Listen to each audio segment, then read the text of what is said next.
새는 알을 깨고 나온다. 알은 곧 세계다. 태어나려는 자는 하나의 세계를 깨트려야 한다. 오늘 소개할 작품은 독일 작가 헤르만 헤세의 데미안입니다. 1차 세계대전 직후 발표된 이 소설은 에밀 싱클레어의 청춘 이야기라는 부제를 달고 내면의 분열과 자아의 각성을 그려냅니다. 헤세는 자신의 실제 경험을 담기 위해 본인의 이름을 감추고 주인공의 이름으로 작품을 발표했습니다. 그만큼 이 이야기는 철저히 자신의 이야기였습니다. 데미안은 성장소설의 외형을 띠고 있지만 실은 고통을 감내하며 자기를 새롭게 만들어가는 통과 의례의 이야기입니다. 빛과 어둠, 윤리와 욕망 사이에서 한 사람이 자기 자신을 만들어가는 여정. 지금 그 알을 깨트리려는 한 존재의 순간으로 함께 들어가 보겠습니다. 에밀 싱클레어는 모든 것이 정돈된 집에서 자랐습니다. 하느님의 질서가 흐르는 따뜻한 공간, 그는 그것을 밝은 세계라 불렀습니다. 그곳에서는 매일 기도가 이어졌고 선과 악은 명확히 나뉘어 있었으며 진실한 말과 깨끗한 손이 칭찬받는 일이었습니다. 그는 스스로도 그 틀 안에 있는 아이로서 세상의 모든 악은 자신과는 무관한 먼 바깥 어딘가에 존재한다고 믿었습니다. 하지만 그 믿음은 아주 사소한 틈에서부터 흔들리기 시작했습니다. 학교에서 돌아오는 길목, 크로머라는 이름의 아이가 나타났습니다. 어딘가 불결하고 교활한 기운을 풍기던 그 아이는 싱클레어에게 말을 걸었습니다. 너 그 집 지하실에서 사과 훔쳤다며? 그건 얼마 전 싱클레어가 친구들에게 허세 섞인 거짓말로 흘렸던 이야기였습니다. 실제로 그런 일은 없었지만 그 말이 엉뚱한 방향으로 번지고 있었던 것입니다. 크로머는 이를 빌미로 돈을 요구했고 싱클레어는 거절하지 못했습니다. 그날 이후 그는 매일 공포 속에서 살아야 했습니다. 지갑을 훔쳐 채우고 거짓말을 입에 달고 조용히 울며 방 안에서 잠드는 날이 계속되었습니다. 가정에서도 웃음을 잃었습니다. 빛으로만 가득하던 세계는 서서히 낯선 그림자로 물들어갔고 그 변화는 누구에게도 들키고 싶지 않은 균열처럼 느껴졌습니다. 부모님께 말할 수 없었습니다. 완벽한 세계에 금이 갔다는 사실을 인정하는 순간 모든 것이 무너질 것만 같았기 때문입니다. 그는 조용히 혼자 침몰해가고 있었습니다. 그러던 어느 날 학교에 새로운 전학생이 들어왔습니다. 이름은 데미안. 또래보다 성숙해 보이는 외모, 낯설게 느껴지는 눈빛. 말을 걸기도 어려운 분위기였습니다. 그는 싱클레어가 알고 있던 세계의 질서와는 전혀 다른 방식으로 움직이는 사람처럼 보였습니다. 며칠 뒤 종교 수업에서 카인과 아벨 이야기를 배우던 중 데미안이 손을 들었습니다. 카인은 저주받은 사람이었다고 하셨죠. 그런데 정말 그가 나쁜 사람이라는 증거가 있을까요? 순간 교실은 얼어붙었고 선생님은 당황한 기색을 숨기지 못했습니다. 그 일을 겪은 뒤부터 데미안의 말이 자꾸 떠올랐습니다. 무슨 뜻인지 완전히 알 수는 없었지만 마음속 어딘가가 자꾸만 건드려졌습니다. 며칠 사이 크로머는 계속 나타났습니다. 만날 때마다 더 노골적으로 굴었고 싱클레어는 점점 지쳐갔습니다. 그러던 어느 날 크로머는 아무 말도 없이 사라졌습니다. 데미안은 조용히 말했습니다. 그 일은 끝났어. 설명은 없었지만 그가 무언가 조용히 정리한 것 같다는 느낌이 들었습니다. 싱클레어는 그에게 감사 인사를 전했지만 데미안은 조용히 이렇게 말했습니다. 넌 너 자신으로 살아야 해. 그걸 허락하는 건 너밖에 없어. 싱클레어는 데미안이 무언가 더 큰 세계에서 온 존재처럼 느껴졌습니다. 그리고 처음으로 그는 깨닫기 시작했습니다. 자신이 믿었던 밝은 세계는 단단하지만 완전하지 않았다는 것을 그는 이제야 어렴풋이 느끼고 있었습니다. 그 경계는 이미 조용히 흔들리고 있었던 것입니다. 크로머에게서 해방된 이후에도 싱클레어의 마음은 평온하지 않았습니다. 공포는 사라졌지만 그 자리에 남은 것은 이해할 수 없는 혼란이었습니다.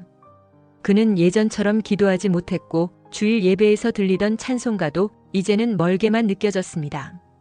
그가 속한 세계는 여전히 단정하고 정직했지만 그는 더 이상 그 안에서 자유롭게 숨 쉴 수 없었습니다. 카인은 저주받은 죄인이라는 교회의 가르침과 그를 다르게 보려 했던 데미안의 말이 머릿속에서 맞부딪히고 있었습니다. 카인이 정말 죄인이었을까? 그를 두려워한 사람들의 시선이 그를 죄인으로 만든 건 아닐까? 한밤중 침대에 누워 천장을 바라보는 시간이 길어졌습니다. 그는 스스로에게 물었습니다. 나는 누구지? 내가 지금껏 믿어온 것은 진짜였을까? 그 믿음은 정말 내 것이었나?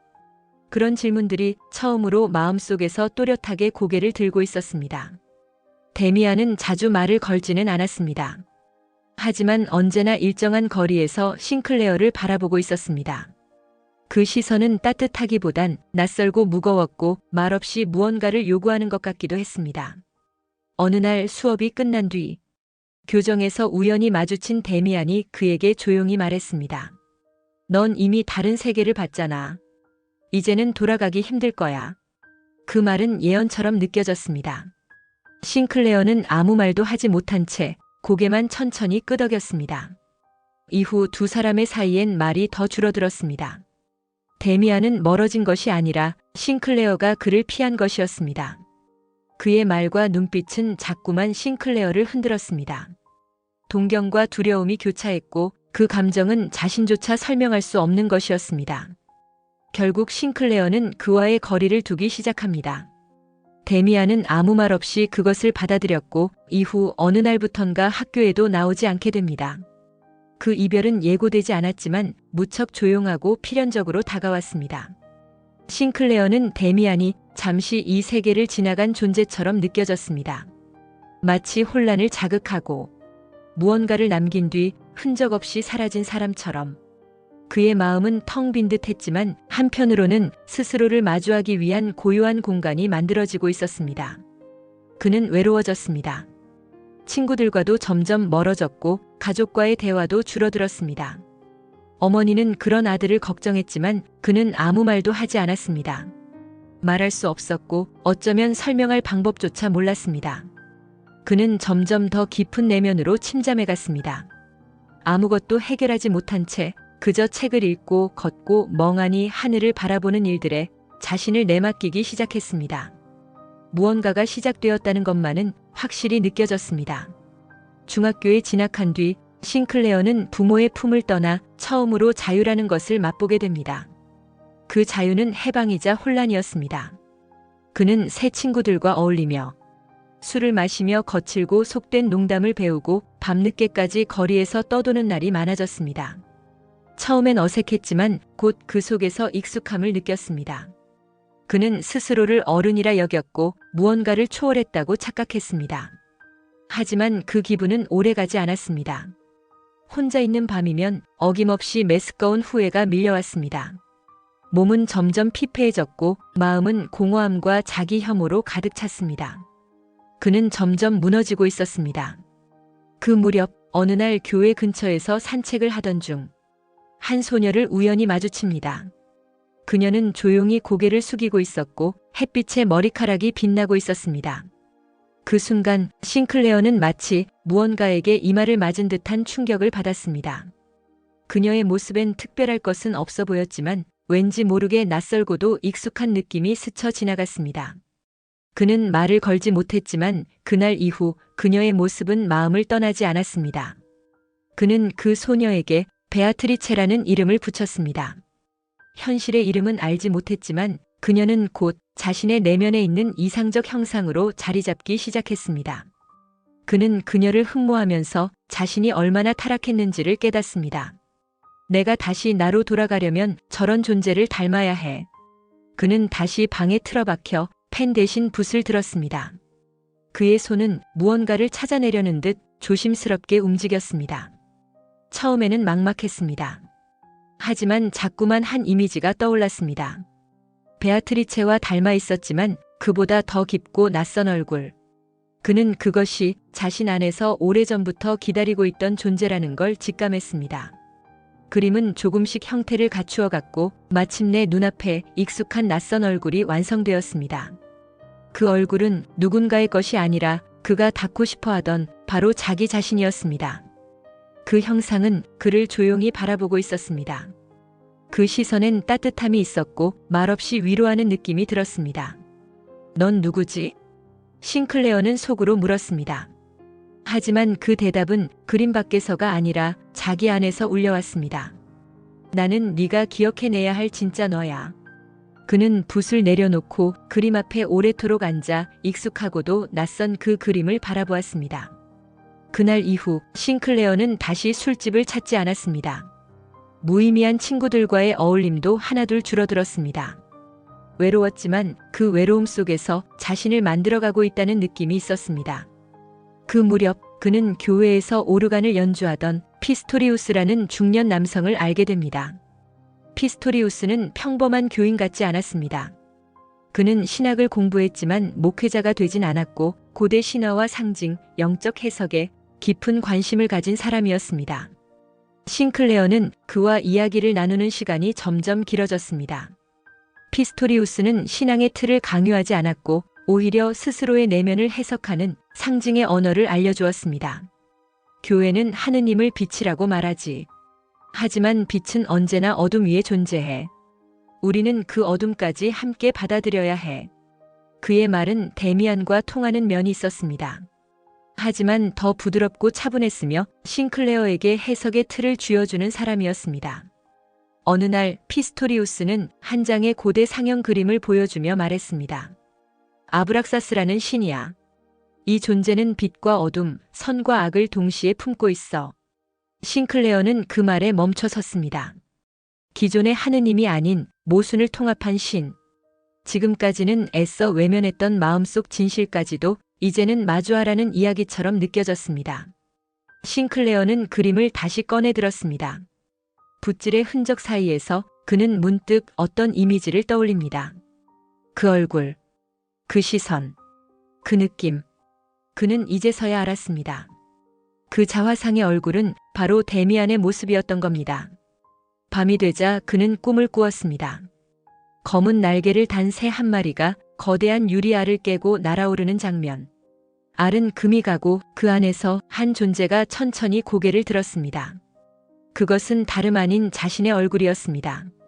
다음 날 아침 싱클레어는 그 꿈을 피스토리우스에게 이야기했습니다. 피스토리우스는 고개를 끄덕이며 말했습니다. 새는 알을 깨고 나온다. 알은 곧 세계다. 태어나려는 자는 하나의 세계를 깨트려야 한다. 그는 그 문장을 노트에 적었고 그림 한쪽에 조심스럽게 이름 하나를 새겨 넣었습니다. 아브락사스. 그는 자화상을 떠올립니다. 데미안이 있었고 자기 자신이 있었고 그 둘 사이에서 태어난 새로운 자신도 있었습니다. 그건 너 안에 있었던 거야, 처음부터. 그 말이 내면에서 울려나오는 듯 들렸습니다. 그는 이제 알 수 있었습니다. 자신이 그린 얼굴은 외부의 이상이 아니라 자기 안에서 깨어나기 시작한 또 다른 자아였습니다.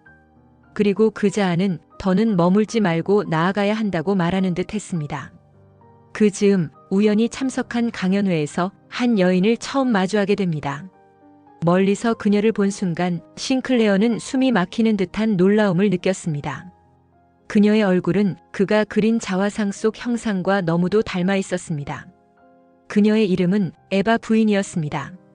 그녀는 말없이 앉아 청중을 향해 시선을 두고 있었지만 싱클레어는 마치 자신을 향해 기다리고 있는 사람처럼 느꼈습니다.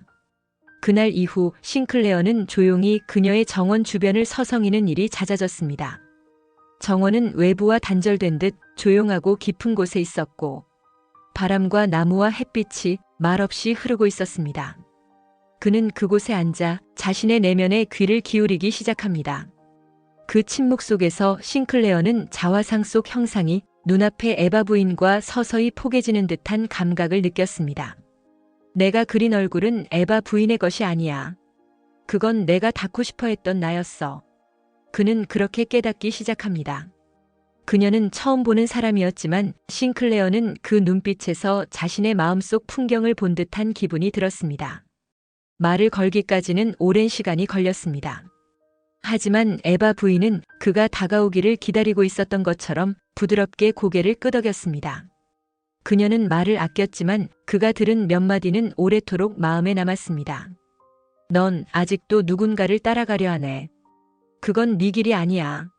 싱클레어는 그 말 속에서 데미안을 떠올렸습니다. 그리고 그가 남긴 말과 그림 속 얼굴. 피스토리우스와의 대화들이 한꺼번에 머릿속에서 얽혀들었습니다. 그는 여전히 혼란스러웠지만 에바 부인과 함께 있는 순간만큼은 마음 깊은 곳에 잔잔한 평온이 내려앉는 듯 했습니다. 에바 부인은 누군가를 따르려 했던 그에게 처음으로 스스로를 믿어도 된다는 감각을 심어주었습니다. 그녀는 그가 도달해야 할 목표가 아니라 이미 그 안에 있던 무엇을 비춰주는 사람이었습니다. 그는 그 감정이 사랑이라는 걸 알았지만 그 사랑은 갖고 싶다는 욕망보다 그녀를 통해 자신을 확인하고 싶다는 감정에 가까웠습니다. 정원에 머무는 시간이 길어질수록 그는 조금씩 자신이 어떤 모습으로 살아야 할지 감각적으로 알아차리기 시작했습니다. 말보다 긴 침묵, 설명보다 깊은 시선 속에서 그는 점점 스스로의 자리에 닿아가고 있었습니다. 밖에서는 전쟁의 기운이 가까워지고 있었지만 그의 마음 안에는 이상하리만치 차분한 고요가 흐르고 있었습니다. 그리고 그는 느꼈습니다. 곧 떠나야 한다는 것을. 이번 떠남은 누군가와의 이별이 아니라 자신을 향한 첫 발걸음이라는 것을. 전쟁이 시작되었습니다. 길거리엔 군가가 울려 퍼졌고 젊은이들은 의무처럼 짐을 꾸렸습니다. 싱클레어도 조용히 입대한 뒤 지정된 부대로 배치되었습니다. 그는 더 이상 두려워하지 않았습니다. 누구를 위해 싸우는지도 무엇을 증명하려는 것도 아니었습니다. 이제는 주어진 길을 피하지 않고 끝까지 걸어가겠다는 마음뿐이었습니다. 포화와 연기, 무너진 성벽과 쓰러진 사람들. 현실과 비현실이 뒤섞인 혼돈 속에서 그는 묵묵히 하루를 견뎠습니다. 그러던 어느 날 야전 병원에서 데미안을 다시 마주하게 됩니다. 침대에 누운 그의 곁엔 에바 부인이 조용히 서 있었습니다. 데미안의 얼굴은 창백했지만 눈빛은 여전히 단단했습니다. 싱클레어는 아무 말 없이 다가가 그의 손을 조심스럽게 잡았습니다. 그 순간만으로도 모든 말이 전해지는 듯 했습니다. 잠시 후 데미안이 마지막 말을 남깁니다. 이제 너는 나 없이도 갈 수 있어. 그 말엔 작별이 담겨 있었고 동시에 모든 여정의 끝이자 시작이라는 의미가 숨어 있었습니다. 싱클레어는 고개를 끄덕였습니다. 그 표정엔 안도와 수용이 어렸고 데미안은 더 이상 말을 잇지 않았습니다. 그때 싱클레어는 마음 깊은 곳에서 무언가가 껍질을 깨고 나오는 감각을 느꼈습니다. 그것은 공포나 슬픔이 아닌 자신을 스스로 꺼내는 힘 같은 것이었습니다. 창밖엔 회색 하늘과 멎어가는 포성이 퍼져 있었고 그 풍경은 끝이 아닌 시작처럼 느껴졌습니다. 에바 부인이 다가와 싱클레어의 어깨에 손을 얹었습니다. 그 손길은 따뜻했지만 그를 붙잡지는 않았습니다. 그는 천천히 몸을 일으켜 병원 문을 나섰습니다. 한 걸음 또 한 걸음. 그의 발걸음은 여전히 조심스러웠지만 더는 흔들리지 않았습니다. 그날 밤 싱클레어는 꿈을 꾸었습니다. 검은 날개를 단 새가 무너진 성벽 위를 가로질러 날아가는 장면이었습니다. 그 새는 자신이었고 그 성벽은 지금까지 자신을 가두던 세계였습니다. 다음 날 아침 그는 짐을 챙겨 다시 전선으로 향했습니다. 이번엔 누구의 인도도 바라지 않았고 보호받으려는 마음도 없었습니다. 그는 혼자였습니다. 그러나 그 혼자는 외로움이 아니라 자기 자신을 받아들인 고요한 상태였습니다. 누군가가 되어야 한다는 불안도 무언가를 증명하려는 마음도 이제는 남아있지 않았습니다. 그의 안에는 데미안이 남긴 마지막 시선이 있었고 에바 부인의 지지 그리고 자화상 속 형상이 여전히 함께 숨쉬고 있었습니다. 그는 마침내 깨달았습니다. 진짜 혼자란 세상에서 고립된 상태가 아니라 누구도 대신할 수 없는 자기 자신이 되는 일이라는 것을. 데미안은 성장기에 외피를 쓰고 있지만 그 안에는 기존의 윤리와 신념, 종교와 도덕이 무력해진 세계 속에서 개인이 스스로의 길을 찾아 나서는 통과 의례가 담겨 있습니다. 헤르만 헤세는 이 작품을 1차 세계대전 직후 필명 에밀 싱클레어로 발표했습니다. 현실로부터의 탈주가 아닌 고통을 감내하며 자기 안의 세계를 통과하려는 작가의 내면 고백이기도 합니다. 작품 속 상징들은 명확한 설명보다 독자 스스로의 해석을 기다립니다. 데미안은 선구자이자 예언자, 베아트리체는 이상화된 여성, 피스토리우스는 상징 해석자, 에바 부인은 존재 통합의 완성처럼 다가옵니다. 가장 널리 회자되는 구절은 이것입니다. 새는 알을 깨고 나온다. 알은 곧 세계다. 태어나려는 자는 하나의 세계를 깨트려야 한다. 한 인간이 자기 자신을 낳기 위해 거쳐야 하는 내적 분열과 성장의 핵심이 그대로 압축돼 있습니다. 어디 가서 이렇게 말해보세요. 데미안은 1차 세계대전 이후 무너진 가치 속에서 자기를 찾으려는 여정을 문학으로 그린 소설이에요. 이 한마디면 이미 책으로 잘난 척 성공입니다. 재미있으셨다면 구독과 좋아요도 부탁드릴게요. 감사합니다.